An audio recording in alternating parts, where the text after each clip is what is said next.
Bonjour à tous, aujourd'hui j'aimerais vous parler d'un problème qui touche de nombreuses personnes et pas forcément à un âge avancé, c'est l'ostéoporose. Alors peut-être que vous êtes concerné, peut-être que vous le serez concerné un jour ou l'autre, en tout cas vous allez certainement vous poser la question: qu'est-ce qu'on mange quand on a de l'ostéoporose pour éviter que le problème s'accentue ou pour prévenir tout simplement ce problème d'ostéoporose? Alors quels aliments faut-il éviter, quels aliments faut-il privilégier? C'est ce dont je vais vous parler dans cette vidéo.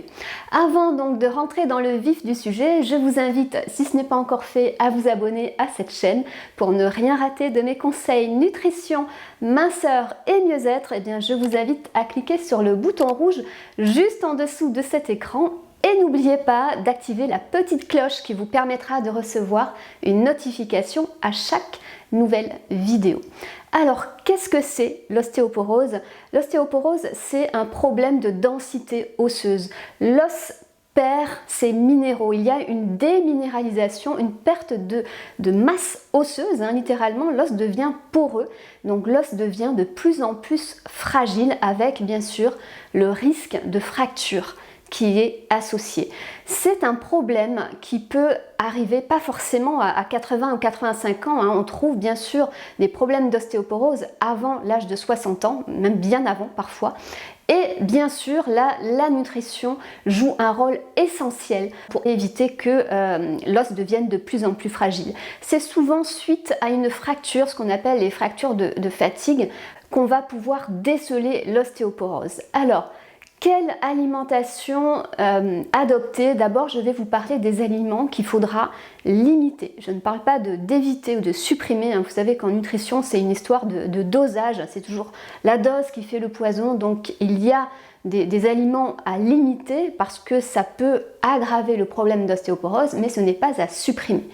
Tout d'abord, il y a le sodium. Le sodium, c'est quoi? C'est le sel.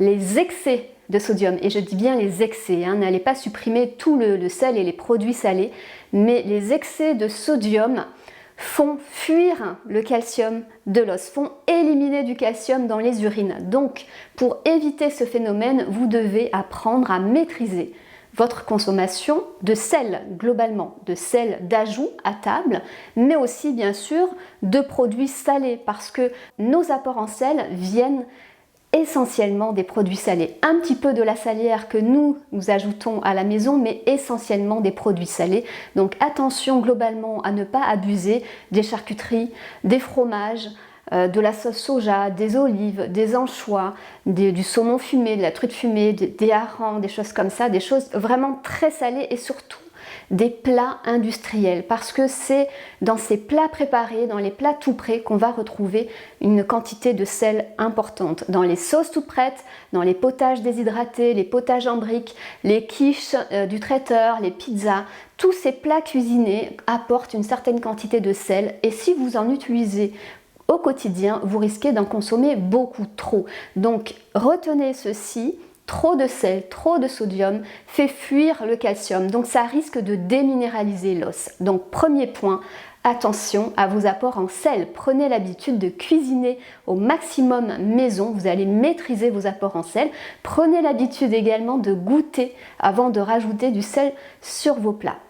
Deuxième chose à laquelle il faut faire attention, c'est aussi les excès de protéines. Les protéines ont également tendance à faire fuir le calcium. Les excès, je dis bien les excès de protéines. Comment est-ce qu'on peut avoir des excès de protéines? C'est surtout quand on mange beaucoup de produits carnés notamment, de viande, mais aussi trop de poissons, trop d'œufs, trop de produits laitiers, de fromage, de yaourt, de laitage, etc. Tous ces aliments apportent beaucoup de protéines. Donc si vous êtes un gros mangeur de viande, par exemple si vous mangez de la viande midi et soir, quand je dis viande, c'est toute viande confondue, volaille y compris, peut-être que c'est excessif. Il faut savoir que les apports en protéines sont quotidiens, c'est-à-dire qu'on élimine les excès de protéines quotidiennement et ils sont surtout très personnels. D'accord? Donc ils sont calculés en fonction de chacun. Donc Pour savoir, pour connaître vos besoins en protéines, peut-être qu'il faut vous rapprocher d'un professionnel de la nutrition pour qu'on vous explique finalement comment adapter vos apports en protéines par rapport à vos besoins personnels. Mais retenez ceci, trop de viande, trop de poisson, on n'a pas besoin de manger de la viande midi et soir, ça fait fuir du calcium et du coup ça risque d'accentuer la déminéralisation osseuse. Troisième chose, les aliments acidifiants. Les aliments acidifiants ont tendance aussi à accentuer la déminéralisation osseuse. Alors qu'est-ce que c'est les aliments acidifiants? Ce ne sont pas des aliments au goût acide. Acidifiant, ça veut dire qu'ils libèrent des composés acides dans l'organisme une fois qu'ils sont assimilés. Donc c'est pas forcément le citron qui a un goût acide qui est acidifiant dans l'organisme. Quels sont ces aliments acidifiants? Là encore, je tiens à le rappeler, à limiter, pas forcément à supprimer. Eh bien, ce sont les viandes. Attention à l'excès de viande, d'œufs, d'huile végétale et puis également de sucre, tout ce qui est sucre raffiné, produits sucrés et boissons sucrées. Limitez donc ces aliments qui ont tendance à acidifier l'organisme. Voilà pour les aliments à éviter, en tout cas à limiter, pas à supprimer complètement. Et quels sont les aliments à privilégier? Donc de quoi a besoin l'organisme pour éviter que l'os perde de sa substance, de sa densité?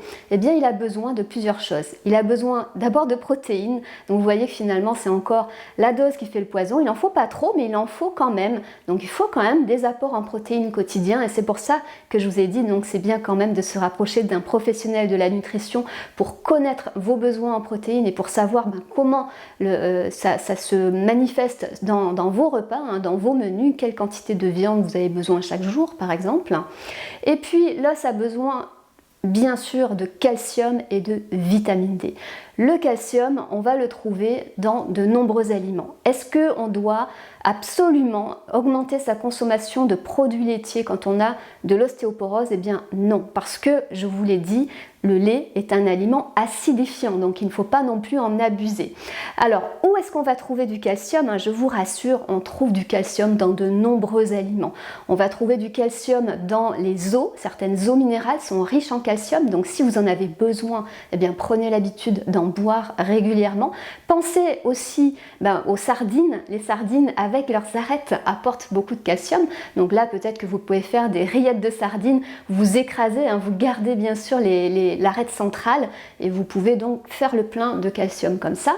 On trouve aussi du calcium dans les légumes regorgent, certains légumes regorgent de calcium, notamment le cresson, les épinards, toute la famille des choux également sont riches en calcium, donc mangez des légumes à chaque repas et en plus ils ont une action plutôt alcalinisante, et je vais en parler. Cette action alcalinisante permet de réduire la déminéralisation osseuse.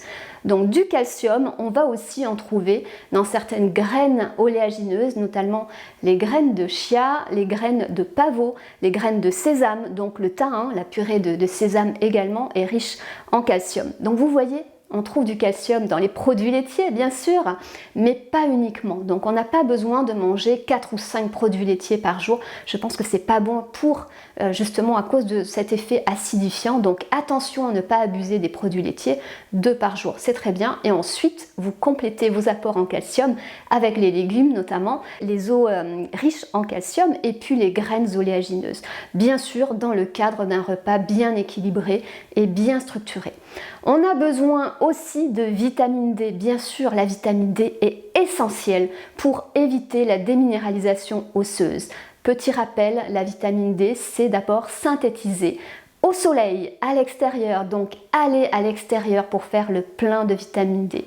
Au niveau de l'alimentation, vous trouverez de la vitamine D dans les poissons gras, dans les anchois, les harengs, les maquereaux, les sardines, le saumon. Donc une fois par semaine, mangez un poisson gras, pas plus, parce que malheureusement il y a aussi des toxiques, des PCB, des dioxines, des métaux lourds dans les poissons gras, donc il ne faut pas non plus en abuser.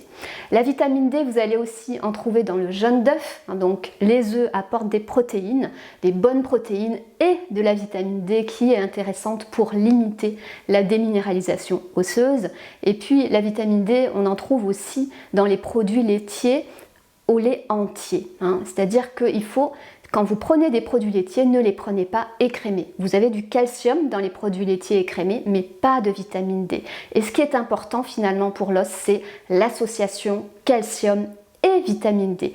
Donc je récapitule, au niveau des produits laitiers, vous pouvez en manger 2 par jour. Je pense que ça suffit largement. Des produits laitiers au lait entier, donc du fromage ou des yaourts au lait entier par exemple. Et ensuite, continuez vos apports en calcium avec des eaux minérales riches en calcium, des légumes verts à chaque repas, enfin des légumes en général à chaque repas. Pensez aux graines de chia, aux graines de sésame, aux graines de pavot qui apportent également du calcium.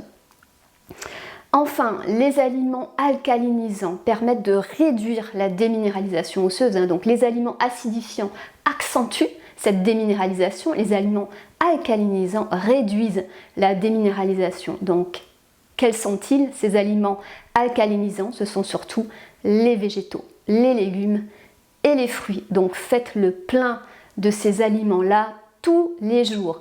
Et dernière chose très importante, l'activité physique. Si vous bougez, si vous marchez tous les jours, vous allez permettre d'entretenir la masse osseuse et limiter cette perte de masse osseuse. Donc l'activité physique est aussi importante que l'alimentation. Vous voyez que finalement, il y a des aliments qui sont bons et qui sont à la fois moins bons, comme les œufs sont acidifiants, mais ils apportent des protéines et de la vitamine D. Donc tout est équilibre. Comme souvent dans notre alimentation, tout est question de proportion, tout est question d'équilibre. Quand on en mange trop, c'est pas bon, mais quand on n'en mange pas assez, ce n'est pas bon non plus. Voilà pour cette vidéo, j'espère qu'elle vous aidera si vous êtes touché par ce problème d'ostéoporose. N'hésitez pas à partager cette vidéo avec vos amis, pensez également à la liker. Posez vos questions en commentaire, j'y répondrai avec grand plaisir. Et quant à nous, on se retrouve la semaine prochaine pour des nouveaux conseils nutrition, minceur et mieux-être.